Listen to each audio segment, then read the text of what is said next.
Joining us now, former NBC News justice correspondent Pete Williams. In 1986, Pete served as press secretary to then Congressman Dick Cheney and was later Pentagon press secretary when Cheney was Secretary of Defense. Also joining us, presidential historian Jon Meacham. Thank you both for being here. Pete, it's been a bit. It's great to see you. You worked with Mr. Cheney for 7 years, and you posted a piece just today called "The Dick Cheney I Knew." Tell us what you'd like people to know about your old boss. Well, he was someone who stood up for the people who worked for him. When we would screw up, which we occasionally did, he would take the heat for us. And that's pretty extraordinary. That's not the way it usually works. Usually, you're supposed to take a bullet for your boss. It doesn't work the other way. But he did, and that inspired intense loyalty from the people who worked for him. He was always a good listener. If we disagreed with him, he would listen patiently. But he said, you know, once he made a decision, we had to be on board, and that was the way it worked. I also think he was somebody who, as he rose through the corridors of power, unlike so many people in Washington, did not discard the people below him as he moved up. He kept acquiring people. He built his circle of friends and mentors and influences and defenders kept growing as he moved through his career in Washington. And the other thing I would say, Chris, and this is going to come as a bit of a surprise, is that he actually had a great sense of humor. I know a lot of that was not often on display, especially when he was the vice president, but he had a very self-deprecating sense of humor. He loved to tell a story about running for Congress, for re-election to Congress, going to a bunch of ranchers who were meeting during the campaign, sticking his hand out and saying, "Hi, I'm Dick Cheney. I'm running for Congress and I'd like to have your vote." And he says, the rancher said, "You got it. That guy we got in there now is no damn good." Well, it's interesting you would say that, because I tried when he was running for vice president to get an interview unsuccessfully. Although I do remember when I got an interview with his wife, she told me how funny he was, and I might have made a face that made her think that I was in disbelief. So there you go. It was that outward portrayal of power that was not just a portrayal, as you know, John, but he was and continued to become an ever more powerful man. Talk about his place in American history, particularly 20th century history. Well, it's been 51 years since he became White House Chief of Staff. So it's a half century of a country that's 250 years old. So it's a huge chunk of the American story. And I think, and Pete can check me on this, I think the late vice president would love that we're having a difficult time wrestling with his complicated legacy. Because when you're in the arena that long, you are not going to please everyone. You're going to get some things right. You're going to get some things wrong, because we live in a fallen, frail, and fallible world. And my sense of him is that he always did things, agree or disagree, out of a sincere motivation to protect the country. And I don't think anyone can really understand, except other American presidents, not vice presidents, but presidents, what he did on September 11th, 2001. When he sat in the PIOC in that bunker while President Bush was on Air Force One, and they were coordinating. But Dick Cheney was sitting there as the country was under attack. And I think everything that flowed from that is something that was shaped by that devastating day. If what meant most to him, Pete, was protecting the country, then maybe it's no surprise that he, once asked about his career, said this. I love being in Congress, put my own name on the ballot for 10 years and so forth. Vice president, those are all phenomenal jobs. But the one that stands out, the one I probably enjoyed most of all, was Secretary of Defense. Why, oh, why, somebody from the outside might ask. And what do you think his impact was there?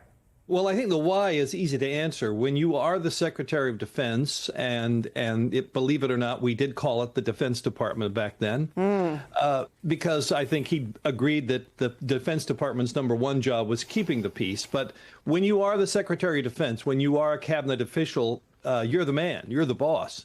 When you're the vice president, you're working for somebody else. So I think that's why he enjoyed the job so much. And it was also a very eventful time, the operation in Panama, the first Gulf War, the peace dividend as the Soviet Union collapsed, reducing the number of nuclear weapons that were deployed, closing down military bases. So I think the why is easy to understand. And I agree with Mr. Meacham. I think that he would he would be somewhat amused by the fact that there's a great difference of opinion about his legacy. And the other thing is, I don't think he would care, because I think he was always guided by a lodestar and felt that he was doing the right thing. And, you know, with public opinion wasn't with him always, that didn't bother him. Oh, I would maybe go so far as to say, John, that at least at times he was one of the more controversial politicians of our lifetime.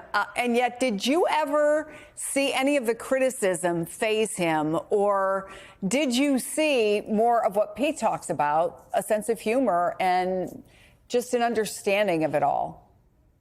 Well, I don't want to exaggerate our relationship. It was highly professional. He did have a ancestor who was a veteran of the Battle of Chickamauga, which is right in sort of in my backyard. So we tended to talk about the 1860s, which is what I tend to do with most people. But so that is personal. That is okay. I take that back. That is.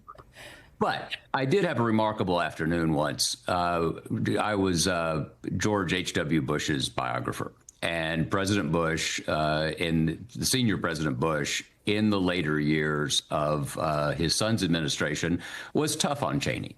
He was also tough on the Cheney women, talking about how they were iron ass. That was his phrase. And to the thing that I love more than almost anything else that's happened in my professional life is that Liz and Lynn Cheney had hats and T-shirts made that said Team Iron Ass. So it's just a fantastic thing.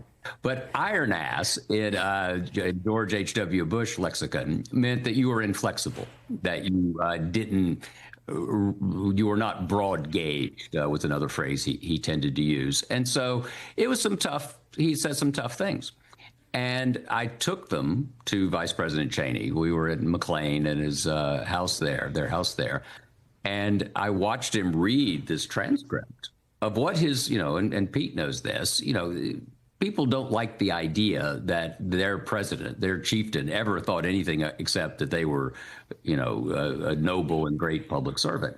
And he's reading this very tough critique from the old man, as we called him then. And he just looked up and said, fascinating, fascinating.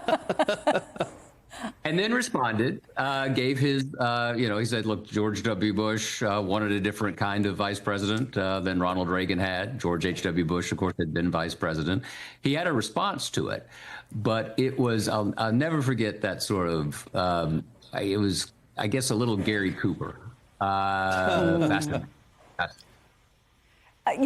He also obviously was a family man. His daughter, Liz, followed him into Congress. As you well know, Pete, I was there in Wyoming the night she lost her bid for re-election and, remember thinking how she knew going in to be vice chair of the J6 committee what was coming, and her dad knew as well. But did you ever imagine, Pete, that the man you worked for would end up voting for a Democrat, Kamala Harris? No, and I don't think he ever imagined it either when I was working for him, because he was a very loyal Republican. But the Republican Party of today is not the Republican Party that elected Dick Cheney to the House 6 times in Wyoming, elected him vice president. It's different now, and I can understand why he took the position that he did. Let me give you another expression. John Meacham had some. I'll give you another one. Out west, out in Wyoming, ranchers sometimes say that their livestock bred true. Meaning the good qualities were passed on. And I think you could certainly say that about Liz Cheney. I think she inherited her courage and her sense of what was right for the country from the example of her father. Well, John Meacham, it's always a pleasure to see you. Pete Williams, I don't know, you're getting younger, and it's slightly more annoying that you're not here more often with us. We will look for excuses to try to draw you out of retirement occasionally. Thank you, my friend. I miss you dearly. Great to have you both today.